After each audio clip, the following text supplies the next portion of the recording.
देखो मैंने क्या गलती करी थी अपने टाइम पे जब मैं गया था। एक बहुत इम्पॉर्टेंट चीज़ है, मैं स्पेशली उन लोगों के लिए बताऊँगा जो इटली जा रहे हैं। बहुत इम्पॉर्टेंट है और मैंने इस चीज़ में बहुत बड़ा धोखा खाया वहाँ जाके। धोखा बाहर बहुत बहुत ज़्यादा महँगा है।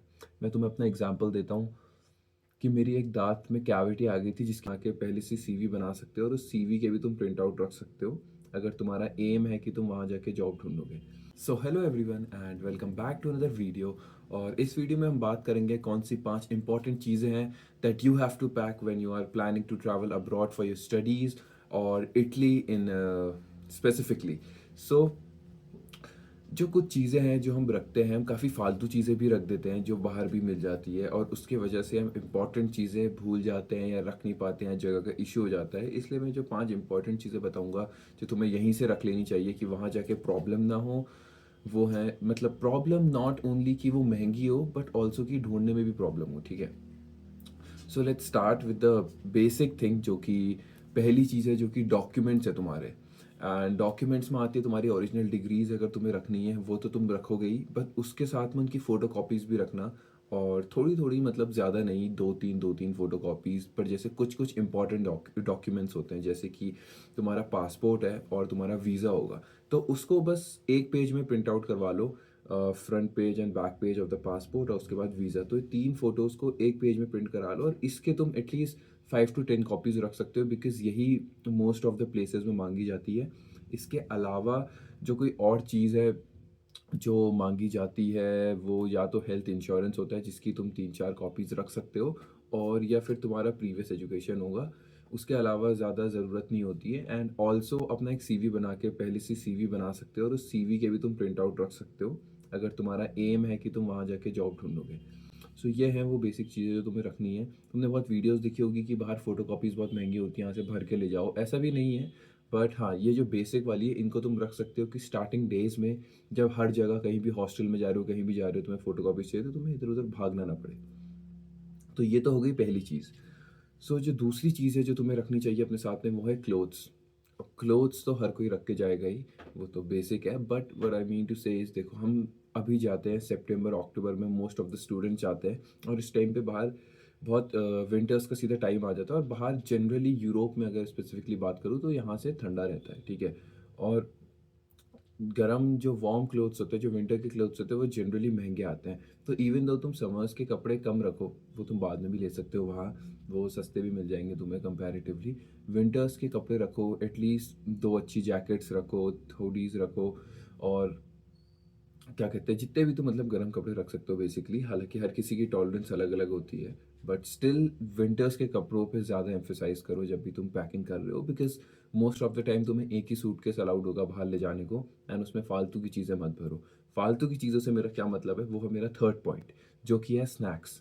तो अब देखो, स्नैक्स या खाने की चीज़ें हो गई जो फूड आइटम्स बेसिकली, तो इसमें लोग बहुत ज़्यादा चीज़ें भर देते हैं कि बाहर नहीं मिलता है, नहीं मिलता है। तो बाहर तुम चाहे वेस्ट में जा रहे हो या फिर तुम यूरोप में आ रहे हो, कहीं भी जा रहे हो, तुम्हें बाहर इंडियन स्टोर्स या फिर बहुत सारे स्टोर्स हैं जो काइंड ऑफ इंडियन स्टोर्स होते हैं पर उनको बांग्लादेश के लोग रन करते हैं, बट वहाँ पे तुम्हें अपना देसी चीज़ें सब मिल जाएंगी।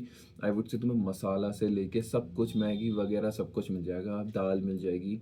तो तुम्हें वो सब चीज़ें रखने की ज़रूरत नहीं, बिकॉज वो अननेसेसरी जगह लेती है। ठीक है, राइट। सो हाँ, अगर देखो कुछ चीज़ें हैं जो तुम्हारी तुम्हारे घर में तुम्हारी मम्मी ने तुम्हारे लिए बनाई है, मठरी या समथिंग लाइक दैट, वो अलग बात है अगर तुमने एक दो डब्बा रख लिया, बट उसके अलावा ऐसी कुछ ज़रूरत नहीं है। देखो मैंने क्या गलती करी थी अपने टाइम पे जब मैं गया था। सो मैंने चावल भी रख लिया था थोड़ा सा, आधा किलो के आसपास, या आधा 1 किलो दाल भी रख ली थी, और खाने की और चीज़ें भी रख ली थी। हालांकि उसका मुझे एक फ़ायदा भी हुआ, क्योंकि मैं इनिशियल डेज़ में मेरे को सीधा सुपरमार्केट नहीं जाना पड़ा और मैं खिचड़ी बना पा रहा था घर में, तो उसका मेरे को थोड़ा फ़ायदा भी हुआ। बट यह है कि उसके बजाय मैं और चीज़ें भी ले जा सकता था, कपड़े या फिर जो काम की चीज़ें थी जो मैं बताऊँगा। बट ये भी मेरा फ़ायदा था कि मेरे पास 2 बैग्स थे, 2 सूटकेस अलाउड थे मेरे को अपनी एयरलाइन में, सो मेरे को इतनी प्रॉब्लम नहीं हुई। बट अगर तुम्हारी एक एयरलाइन है तो उसको फूड मतलब एक बैग ही अगर एयरलाइन अलाउ कर रही है, तो फूड आइटम्स पे तो वेस्ट मत करो अपना सामान, जगह को। फिर उसके बाद जो चौथी चीज़ है वो है चार्जर्स या डेटा केबल। इससे मेरा मतलब है, देखो बाहर चार्जर्स वगैरह बहुत महंगे आते हैं अगर तुम इंडिया से कंपेयर करोगे तो।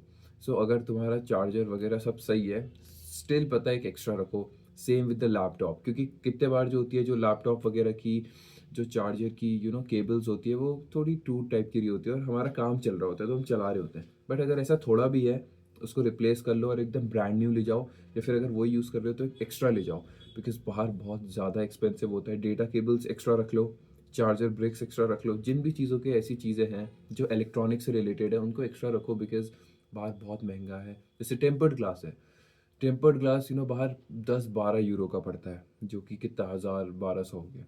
यहाँ के कंपैरिजन में बहुत महंगा है, यहाँ तो 100 रुपये में टेम्पर्ड लग जाता है, 200 रुपये में। सो वो एक्स्ट्रा रख लो अपने डिवाइस के मॉडल का।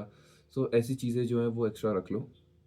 और उसके बाद जो लास्ट चीज़ है और जो बहुत इम्पॉर्टेंट है, और मैंने इस चीज़ में बहुत बड़ा धोखा खाया वहाँ जाके, धोखा नहीं एक्चुअली लॉस हुआ है, जो कि है कि मेडिकल। अब मेडिकल से मेरा मतलब है medical checkup, dental checkup, medicine, सब कुछ। देखो बाहर बहुत बहुत ज़्यादा महंगा है। मैं तुम्हें अपना एग्जांपल देता हूँ कि मेरी एक दाँत में कैविटी आ गई थी जिसकी मुझे फिलिंग करवानी थी, जो यूजुअली अगर मैं इंडिया में कराता तो it would be somewhere around 1250 या 1500। वो भी मैं तुम्हें एक ठीक ऐसा एक डिसेंट डेंटिस्ट के प्राइसेस बता रहा हूँ, इतना ही लगता है फिलिंग में मोस्ट केसेस में। बट वहाँ मेरे को 25,000 देना पड़ा बस उतनी चीज़ का। और फिर उस चीज़ को मेरे को इंश्योरेंस में रीइम्बर्स करवाना पड़ा, क्लेम करना पड़ा, जिसका रीइम्बर्समेंट भी मुझे बस 16,000 मिला है। तो मेरी जेब से अराउंड 9,000 गए थे बस एक दाँत की फिलिंग के लिए, तो बहुत एक्सपेंसिव है। तो अगर तुम्हें कोई मेडिकल कंडीशन है, कुछ भी है, I would say dental checkup भी करवा के जाओगे, तुम्हारे पास टाइम है, ताकि तुम्हें वहाँ जाके प्रॉब्लम ना हो। बिकॉज इट्स ऑलवेज बेटर कि तुम जितना हॉस्पिटल से दूर रहो बाहर फॉरेन में, एंड तुम्हें जितना इंश्योरेंस क्लेम ना करना पड़े, क्योंकि वो भी कभी पूरा नहीं मिलता है।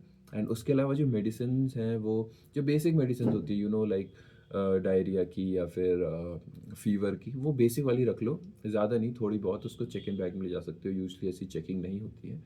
सो यही मेरे को लगता है जो 5 इंपॉर्टेंट चीज़ें थी जो मैंने अपने टाइम पे थोड़ी गलती करी थी, वो ले जानी चाहिए। एंड एक बहुत इंपॉर्टेंट चीज़ है, मैं स्पेशली उन लोगों के लिए बताऊंगा जो इटली जा रहे हैं, वो यह है कि एक होता है कोडिचे फिस्काले। अभी तक शायद तुम लोगों को पता चल गया होगा जो ऑलरेडी जाने वाले हैं, जिसको इटालियन टैक्स कोड बोलते हैं। तो ये हर किसी का अपना अलग अलग अपना अपना इंडिविजुअल टैक्स कोड होता है, जो कि लाइक हमारा आधार कार्ड होता है जैसे इंडिया में, तो तुम उसका और उसका ही ऑल्टरनेटिव समझ सकते हो उसको इटली में।